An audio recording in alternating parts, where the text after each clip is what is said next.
Good morning, welcome to BCS, the Chartered Institute for IT. I'm here with Paul Barry, the Exec Chairman of Everylife Technologies. Hi. Hi Paul, can I ask you just to provide a little bit of background information and a little bit about your career to date? Yes, certainly. So I guess starting off with where we are now Exec Chairman of Everylife, which is a relatively new business in the healthcare software space, focused on a portal solution and providing apps in the home care sector. But if we roll that back to where we started, going back to 1990, I was an electronic engineer, but that's a long time ago now. Then became a chartered accountant, investment banker for a 10-year period, and director in M&A focused on IT services and software. So that was the relevance there. Then moved over to IBM and led risk and compliance consulting across the UK and then competence area across Europe. And then wanted to work together with my wife. Whatever I'd done in previous roles always included an element of business development, going out there searching for new areas of business, growing it, putting a team around that. And we wanted to join our skills together. So I would look after the business side, and she would bring in her nursing skills, and we had to find an area where those two would coincide. And so we started to look at the home care market, and we built up together a business that had about 300 staff, has 300 staff, still run by Kate, my wife. And that's in the home care sector, so that's looking after around 700, mainly older people, vulnerable people needing care in their own homes. And it was through identifying challenges in that industry in terms of making sure you got the quality of service right and trying to make them more efficient than they are at the moment that led me first of all to try and find a solution, software solution to the challenges that I saw we had. Then trying to look at building it, and we couldn't afford to build it, and saying, well, okay, it actually started not a million miles away from here, about a year and a half ago, and we got together a group of people for dinner on the South Bank, all owners of home care services businesses. Right, okay. And said, does everyone agree that there's a big challenge in terms of the quality of service and monitoring care that happens out in the community?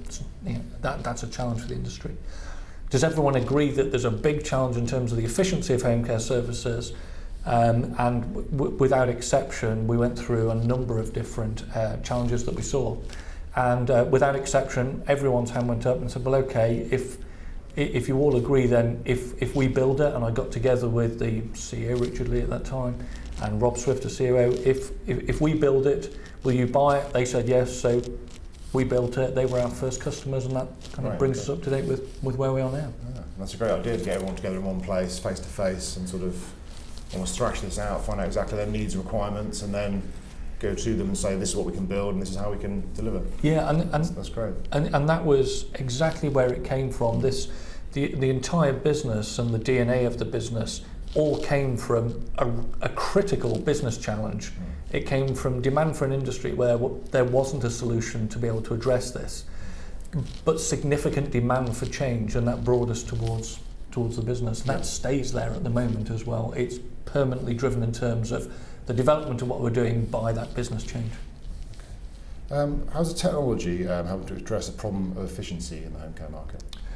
So if we take a look at a home care business and we split it into a front and back office, the back office would be rostering, which is deciding which care staff go to which homes at what time. So that whole staff management and diarisation. Because people are paid relative to the work they've done, that drives payroll. It drives how councils or private customers or clinical commissioning groups are charged. It drives the revenue line, invoicing, and together they drive the accounts as well. So long as you've got the right rostering system in place, that back end can be pretty efficient. Okay. But we don't often hear at the moment people talking about challenges in the back end of home care. We talk about it being the challenges with care being provided out in the field. Very much front line. It's very much front line, and so that's what we would call the front office of home care. And if we look at the processes that go on there, we've got the inquiries and referrals that come in, the need for care. We've got the care assessment and the care planning process, setting up that need for care in the first place.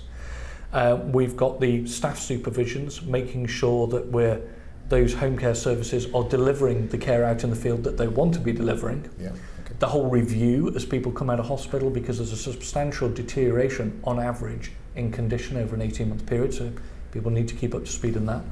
And then you've got all of the care notes from all of those people being provided with care coming back into the office, and all the medical administration records, which is how you manage medication, all coming back in. That entire process has not changed since the 1990s. So it hasn't benefited from any technology. So where we talk about competition for the PASS system, the competition is Staples because it's all paper-based, and it's Microsoft because they're all Word and Excel documents. Yeah. It just hasn't changed. So and there's nothing at the level you're operating at. There's nothing. So that whole process going through an office portal, Yeah. tablets with supervisory staff out in the field, care staff getting receipt of care information and then delivering back the results of care, medication or the care tasks, coming back in off the apps. There's no one doing that, and that's what we went after. So it was a real greenfield opportunity, if you like. Okay. So sorry, to answer your question, that's where the efficiency comes Yes. from. What we're removing is about half the time taken to complete an assessment. So none of the face-to-face time is reduced, because it still takes an hour to chat to someone, Yes. an hour and a half to understand their care needs. The front end is still there, isn't it? It's everything at the back end that Yeah. would have taken so long paper-wise, and the admin side of it is being sort of stripped away. That's and replaced exactly with what's happening. So this technology. it's doing what happened in banking and insurance 15 to 20 years ago. So getting it first time right Yes. is what it's all about. So we're not taking those supervisory staff and saying it's okay to now come back to the office and spend another hour and a half writing it up. Yes. Yeah. And then another half an hour printing it out and putting it in a folder with the file dividers. That's not needed, and that's what we're taking out. Right. I think that's the fear, isn't it? That people think that somehow the front end is going to be compromised. There's going to be a problem there. There's somehow the sort of face-to-face or the actual care aspect of it is going to be removed and in some way replaced by robots, that sort of thing. Yeah. Whereas what you're really saying is it's just it's the back end. It's just to be made sort of more smooth, Yeah. more efficient. and I'd more say sort of quite the up-to-date. quite the opposite. I understand that fear, but what people have found in using the system is quite the opposite. What they now have is the freedom to focus on the customer and their needs, Yes. and not all the admin. And there isn't a care manager or supervisor in the UK that I'm sure enjoys the administrative side of typing up the notes. No, imagine not. What impacts have cloud services had on your ability to provide your services? Has this kind of made it easier, the world of cloud and the sort of the remote storage aspect, that kind of thing? I think Does it have any impact cloud at all? and the fact that it's quite sophisticated in its setup Yes. has made it a lot easier. Okay. So, and it relates to the whole security issues as well. So, being a small and new business and trying to get much bigger services used to using your software Yeah. has, I think, been helped by the cloud, because we can put up a big brand in terms of the hosting that we use, cloud hosting that we use, and people will get comfortable. Okay, so they've used this type of encryption on the device, they've used this type of encryption between the device and the cloud, and it's private cloud, and they've got a number of systems, load balancing between them. If one goes down, it's still working elsewhere. All data is backed up 2 o'clock every morning if that didn't work at any point. And I think that that's helped to alleviate any concerns that would otherwise exist. Yeah, that's okay. That's interesting. So I think it's really helped to make our offering more professional, more secure, earlier than would otherwise be the case. Okay. Yeah, I guess it's just like you said, the idea that these things are sort of backed up as well as part of the whole kind of cloud process does sort of keep things current, save someone actually manually having to press a button and kind of save at the end of the day or something, when this is just the data's there, any sort of problems or I suppose sort of power outages, that kind of thing, it's, everything's secure, everything's sort of ready for the next day. Yeah. Yeah. Exactly. If you were a large healthcare service and you were looking at us and you were doing your due diligence, and I said, absolutely you're going to get 99.5% availability or greater. And you say, okay, well, how's that hosted? Well, I say, well, it's at those 2 servers at the corner of the room and nothing's gone wrong so far. You'd be terrified. Yes. Whereas the fact that we can, provide back-to-back comfort on the availability commitments we get from our cloud providers, that it makes it easier for us to provide the right commitments to customers. Okay. What would you say are the biggest challenges that you face moving forward? I think the biggest challenges we'll have going forward will be getting the right resources in place, human resources in the team, which is, I'm sure, consistent with a number of cases you've looked at. It's the offering has come together quickly. The market's responded rapidly and very positively to it. We've got to make sure that we continue to deliver in the right way. So it means that the testing and QA function related to the development function is as secure and strong as customer services is, as training is, as product development is. Right. And to get those all to grow together for one side of the business, not to let another side of the business down, I think will be the greatest challenge. It means that we'll be looking for high quality resource to come in each of those areas. It will mean that those people currently leading those areas will have a fantastic opportunity to develop in those roles. And if they don't, or they're not comfortable with that, then it'll be finding the other people to come in at a more senior level. And that's going to be the big challenge of the next 6 months, 24 months, 36 months, I'm sure. How do you overcome issues around data security and patient confidentiality? Yeah, so the whole issue of data security and confidentiality have been, I think, the first 3 months of our thought, because unless we could get comfortable that we would always be able to address that question, we would never get out of the starting blocks. We've been lucky enough to win a national agreement with Bluebird Care, so we are now an approved supplier across the UK for one of the largest providers of private home care in the UK. That's great for an early stage business, and we needed to overcome these points. So it came down to, I think, to start with, to understand the system and where it's flawed at the moment, because there's a real opportunity to go in with a technology solution and the bar is set so high it's unachievable. Whereas the truth is that many home care services at the moment who won't have electronic communication with care staff will have a clipboard full of personal details of customers sitting in the car, being taken out with them in the hand. So I think it's really important to start off with an understanding that the world is not perfect at the moment. And then starting off with that imperfect world, we say, well, okay, here's a handheld device, and there are 2 layers of access that you've got to go through in order to be able to get into the device. And then you'll only see the information for customers that's relevant to you. And then if you don't use that for a period of time, it will lock down and you need to go through the access process again. And if you don't access it for a longer period of time, it wipes all of the data sitting within the app. And then you need to download it again. It doesn't take long to download it all. That's not much of a frustration, but it improves significantly the security. Right. Okay. Then it's getting all the protocols right between how we communicate between that device and the cloud, and we've looked at that, and it's similar to what you'd find in banking apps. Then we've taken a look at the cloud itself, and we've made sure we have the right confidentiality agreements with all staff within the company as well, and people understanding how sensitive that data is. So there are a number of different elements we've gone through.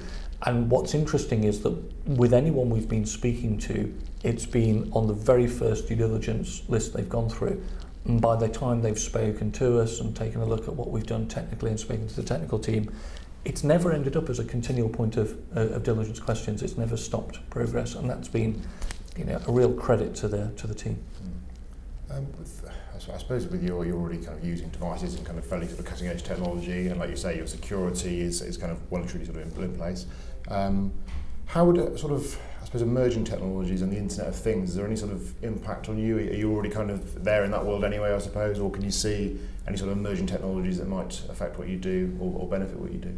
Yeah, I absolutely we can. So what we're doing is connecting that care office. So we're able to improve substantially the care, help a care service improve substantially the care that they provide for older people.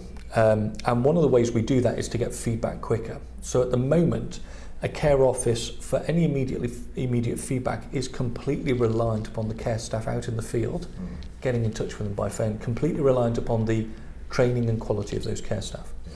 The only time you really know what's happened is when all the medication sheets come back and all the care notes come back. That's a bit like the notes that sit on the end of your hospital bed. Yes. Yeah. They come back about once every 30 days. Right, okay. And this would be a shock to most people. So even for very high quality care provision, the care office won't know for an average of 30 days whether the medication was given and given correctly. And what this allows us to do is to collect real time the medication being provided. Was it to prescription? Was it not? Was there an error? Was there a question? Was there a valid reason the customer was ill, why they didn't get their warfarin? Right. Well, we'd still kind of want to know about that because it's yeah. going to impact someone's health. So we can do that. Then we talked about the efficiency as well. So what we're doing with that, with the efficiency, so using the tablets out in the field to go and set up the care plans in the first place, so halving that time in the setup of a new care plan. What we're doing with the supervisors and with the care staff is connecting what's happening whilst that home care is being provided back with the office. Right. That may be an hour a day through to, it could be up to 12 or 24 hours a day.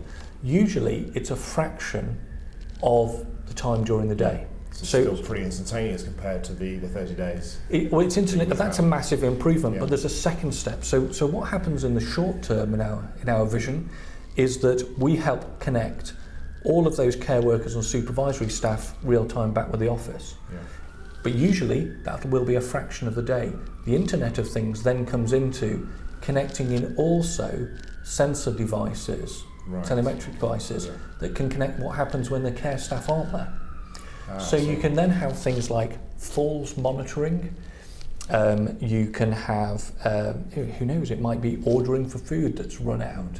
It could be so I suppose it could be help alerts. Filling in the blanks or filling in the spaces where staff can't be there. Yeah. You've always got something in place that's still monitoring, still readings, readouts. Absolutely. So our view is, first of all, we solve this disconnect between what happens with the care worker and what happens back with the office. And the next thing we do is then solve what happens during the rest of that 24-hour period, and we get one view on all of that data. And that's a big step forward. And people are really ready for this step forward. We had a piece of independent research completed, so just over 2,000 UK adults, and 1 in 5 of those had close relatives that were in care, and then the research focused on that group, and there was a 80% of that group thought that technology would make a big difference to the social care that was being provided.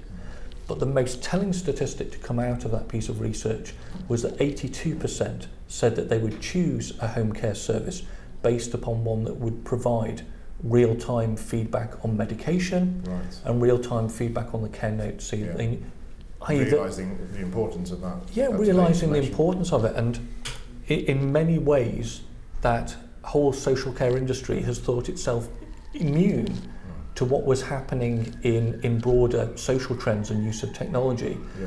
And what's happening now is, whether it's the penetration of smartphones out in the care worker market, whether it's the fact that most of those customers needing care will be 80 to 90 years of age, their daughters will be 50 to 65. 50% of the time it's the children, and most of the time it's the daughters arranging that care.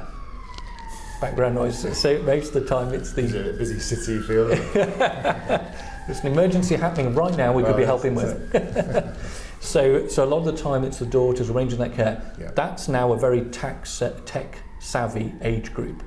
So an analogy would be that daughter wanting to arrange care, maybe thinking about care. It's usually a distressed purchase. We don't buy care more than once or twice in our lives. No. It's something we do for our parents, and that's it. It's a one-off event. So your parents have just got to the point where they need care, and we're starting to think about it for the first time. We might want to get on Google and say, let's find a book called Finding Great Home Care. So I find it instantly. I order it through Amazon, pay for it through PayPal. track it through DHL or whatever all the way to my home address.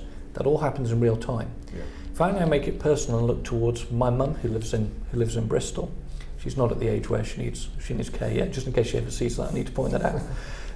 But when I do, it'll be my brother, sister and I that will most likely arrange that. In Bristol at the moment, not only would I not be able to find a care service that would provide me with the feedback on the care provision that I would think is appropriate, I wouldn't be able to find a single home care service that would know themselves whether they had provided the meds correctly to my mother this morning. How can we have that juxtaposition between being able to find a book on home care and being able to provide that right quality of service? And explained in that way, home care services are now moving very, very quickly to say, you're absolutely right, we need that. We need that real-time feedback. We've moved to serving 1.5% of the home care market in a period of 4 months. And I've looked at a number of fast-moving markets previously. I've never come across a large market that's moving at that speed. I think that's the thing, unless people realise something's broken, they don't realise there's something they have to fix, do they? And now it sounds like the alarm bells well and truly gone off, and they've realised how behind this is and how much they need to kind of be absolutely right up to date. We've got 100 home care services now using the business. That puts them in approximately 50% of local authority areas in the UK. Right. Each of those local authority areas has about 25 different providers. The moment that one makes such a significant step change in the provision of service, others will now feel the need to follow. Yeah. Wow. Aside from what you do, what predictions do you have for the IT industry as a whole in the future? I mean, I suppose this can tie into what you do as well, but do you have any sort of predictions? Anything you think might be coming up? I think that the industry alignment of technology is something I'm passionate about, and I think it's something we can expect an awful lot more of, and which is very pertinent today with George Osborne talking about the need for productivity, and particularly the need for productivity in the services market. It's a massive part of the UK. Productivity and growth in productivity is not what we would want to see from a macroeconomic perspective in the UK, and a large part of that is around the use of technology and how technology can be used in that services environment. It's not as easy to get those productivity increases in people-based industries, and home care is a prime example.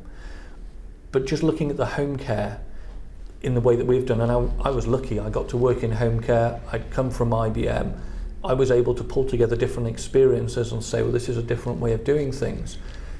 I think that can happen in a number of different industries. I would like to see it happen more. I'd be passionate about it happening more, and I would expect it to happen more. So the services industry and using technology in specific verticals and saying, okay, this is a big industry, how can technology be used to improve efficiency and customer service in that small area?